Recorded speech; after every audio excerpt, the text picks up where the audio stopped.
Hey, I have a question for you. Do you need toilet paper? No, no, no, it's about a no, I'm on stream. Oh. I'm sorry.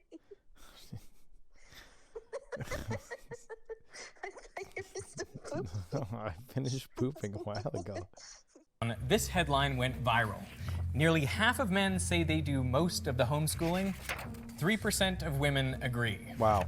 I bring this up not to debate who's right, but because it's a great example of something called egocentric bias. Thank you, the 10 Most wandering people duck. think they do most of the work. For example, researchers have asked authors of multi-author papers what percentage of the work they personally did. And when they add up those percentages, the sum is on average 140%. When couples are asked to estimate how much of the housework they do, the combined total is almost always over 100%.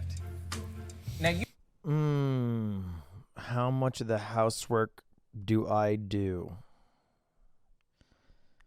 I would say about 20. Maybe 15. I wonder what Cutie would say. you might think this is because people want to appear more helpful than they actually are. But that's not it. When couples are asked what fraction of the fights they start or how much of the mess is theirs, the total is again over 100. People think they do more of the work, but they also think they cause more of the I'll ask her. Hey, I have a question for you. Do you need toilet paper? No, no, no, it's about a no, I'm on stream. Oh. I'm sorry. I thought you were still pooping. I finished pooping a while ago. You take forever to poop. I do. I mean, I it's. thought you were still going and you need toilet paper. I was gonna ask you, what percentage of the housework do you think you do? Is this a real question? Yeah, I'm watching a video, and you just have to answer. I think it has gone down drastically since you hired maids. But you have never, since we have lived together for over a year, cleaned your bedroom one time. It's between Our us, bedroom. so ignoring or between the work we both do. Oh, so ignore the maids, just between you and I? Yeah. Oh, well, you do the dishes, and I do everything else. You take out the garbage sometimes, so I'll give you 6%. 6? I have to do the dishes every day. Yes. It's every Yeah. day, man. Yeah, and I have to wipe the counter down every single day, and I have to make you food every single day, and I have to do our laundry in that. It took me 6 loads the last time I did our laundry, and then I have to fold it, and then I have to put it away. Well, that's one. You're breaking it up into pieces to make I it have to sound bigger. vacuum. I've literally never used the broom. I don't think one time.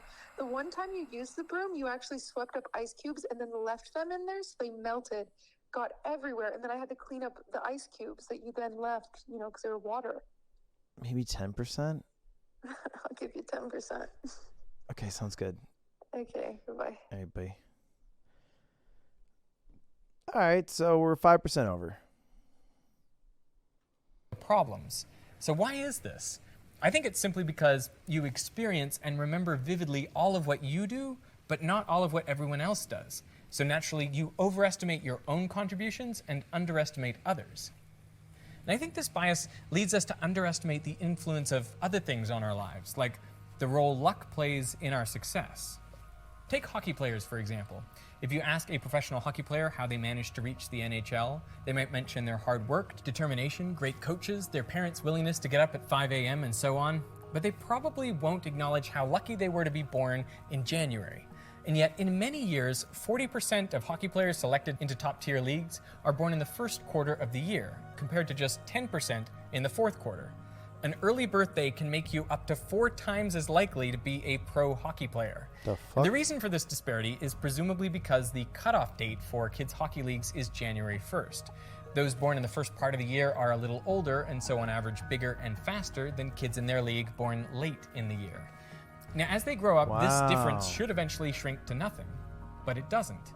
Because the young kids who show the most promise are given more time on the ice and enter more tournaments where they receive better coaching and improve their skills.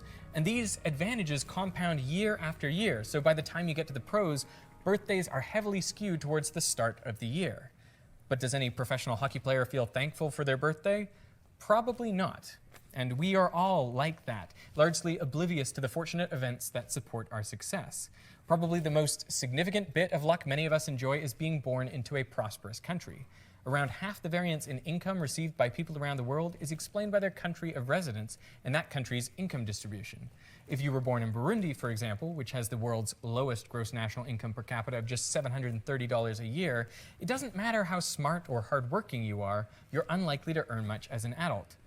Now, many people get offended if you point out how big a role chance plays in their success. And I get it. If we are just a product of our circumstances, then our hard work and our talent seem to count for nothing. People think it has to be either skill or luck that explains success. But the truth is, you need both. True. Take these 8 track and field world records. All the athletes who achieve these records are obviously world class, extremely dedicated and talented, and yet when they achieved their world records, 7 out of 8 had a tailwind. Now these athletes all had the ability to win a gold medal, but to set the world record required a bit of luck as well. The importance of luck increases the greater the number of applicants applying for just a few spaces. Consider the most recent class of NASA astronauts. From over 18,300 applicants in 2017, only 11 were selected and went on to graduate from the astronaut training program.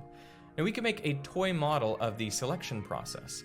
Let's assume that astronauts are selected mostly based on skill, experience, and hard work, but also, say, 5% as a result of luck, fortunate circumstances.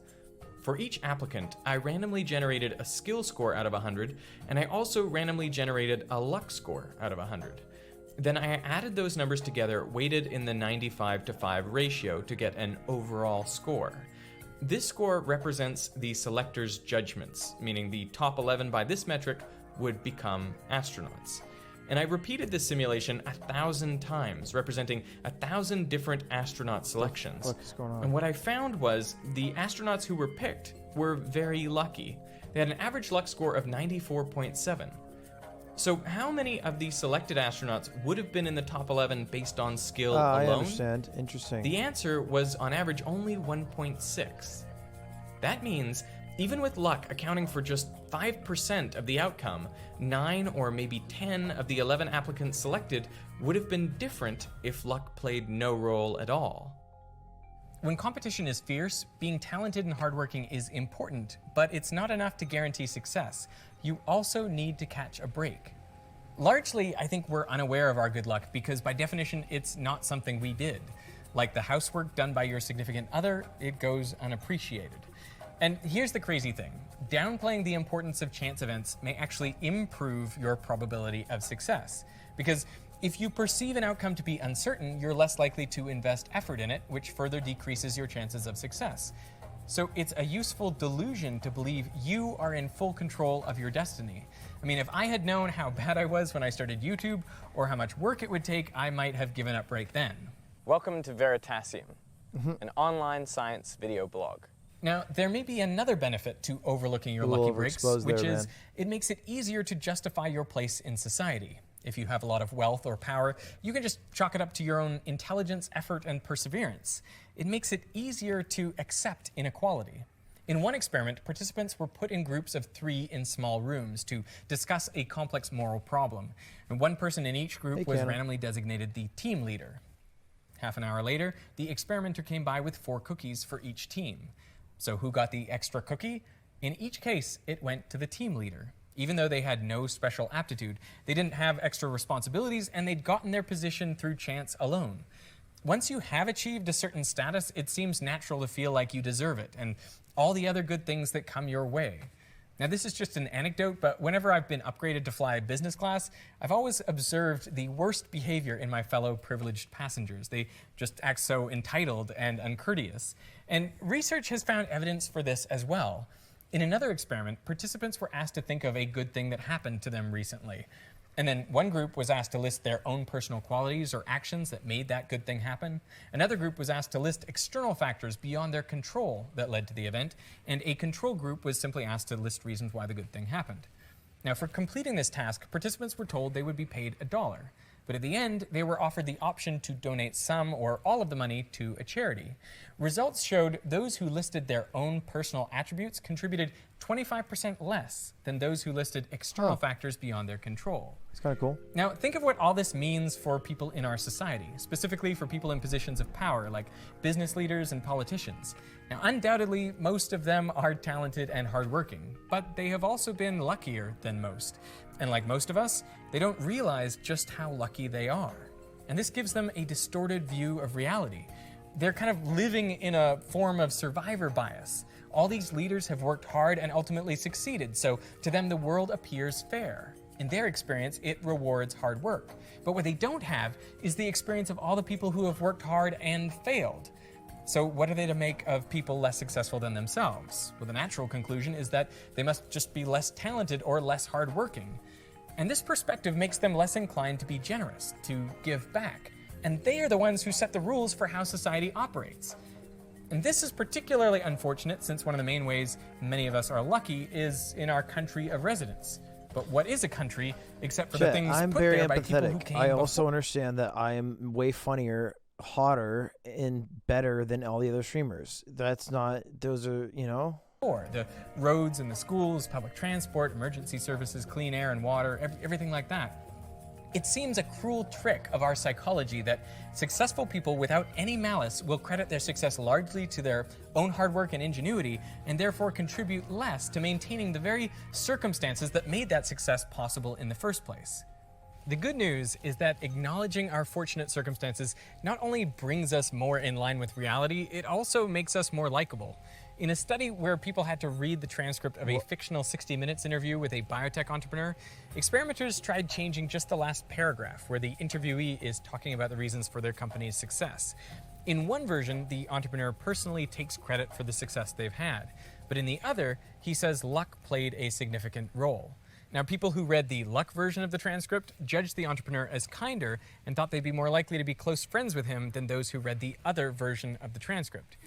And raising our awareness of fortunate events can also, You know the emote? make us happier because it allows us to feel gratitude. Personally, I am grateful to Michael Stevens of Vsauce, who on October 7th, 2012, posted the video, How Much Does a Shadow Weigh?, which shouts out my slow motion slinky drop video. And within 3 days, my subscribers had increased by 1/3, and within a month, they had doubled, leading me to quit my part-time job and work exclusively on YouTube videos. And I'm grateful to the writer of the free newspaper they give out on the trains in Sydney, who didn't quite understand electricity, leading me to post this picture of their article to my Instagram with the caption, "What's wrong with this picture?" And I'm lucky that the first person to answer correctly was a beautiful woman who became my future wife. Wow. Yep, that is how I met your mother. Now, initially, I wanted to make this video just to say our circumstances and psychology conspire to make us oblivious to our own luck.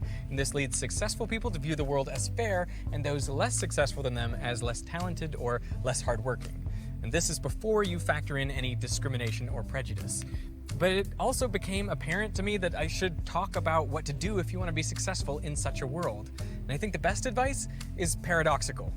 First, you must believe that you are in complete control of your destiny and that your success comes down only to your own talent and hard work. But second, you've got to know that's not true for you or anyone else. So you have to remember, if you do achieve success, that luck played a significant role, and given your good fortune, you should do what you can to increase the luck of others. Okay, so believe both. Hey.